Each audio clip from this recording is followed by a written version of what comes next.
Merhabalar Hakan. Nasılsınız? İyiyim, teşekkür ederim. Ben sizin 10 dakikanızı ayırabilir miyim? O yüzden Türkiye iş adamları ilk defa bu Kırgızistan'a bağımsızlıktan sonra ilk defa gelen iş adamları. Onlar Evet. bizim için çok bir önemli işler var. o yüzden Kırgızistan bu Gerçekten de gelecek bizi yapabiliriz de inşallah. ilgilendirir. O yüzden olun, çok sağ isterdik sizin başkan olmanızı. Sağ olun. Ben yine bir daha gördüğünüzde Bana çok bak. memnun oldum. Bana bak. İnşallah bir iyilikler sizi dilerim. Bol şanslar. Tamam, gelecekte başkan olmanızı şanslarınız görmeyi var. isteriz. Seçimler sonra da görüşmek isterim. İnşallah. Mesela tarihı beni daha çok iyi bilirsiniz.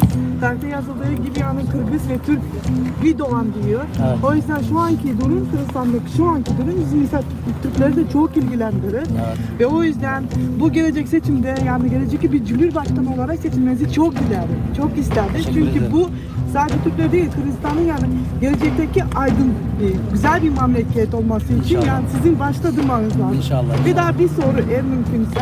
Mesela yarın bu seçimde siz kazandıktan sonra Evet. bizim bir Türk iş adamları için nasıl bir etkilenebilir? Yani nasıl bir yardımcı olabiliriz? Onu bir sormak istedim. Tabii. Eğer mümkün. Ben sizi görmeden çok mutluyum.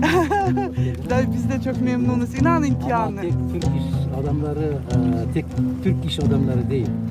Hepsi. Kim olsa olsun Kırgızistan'a gelirken o Kırgız kanunlarıyla iş yaparsa hepsine İnşallah. beraber başarılar yarar inşallah. Tamam. Çok teşekkür ederim. Seçimler sonra da görüşmek üzere. İnşallah. İnşallah.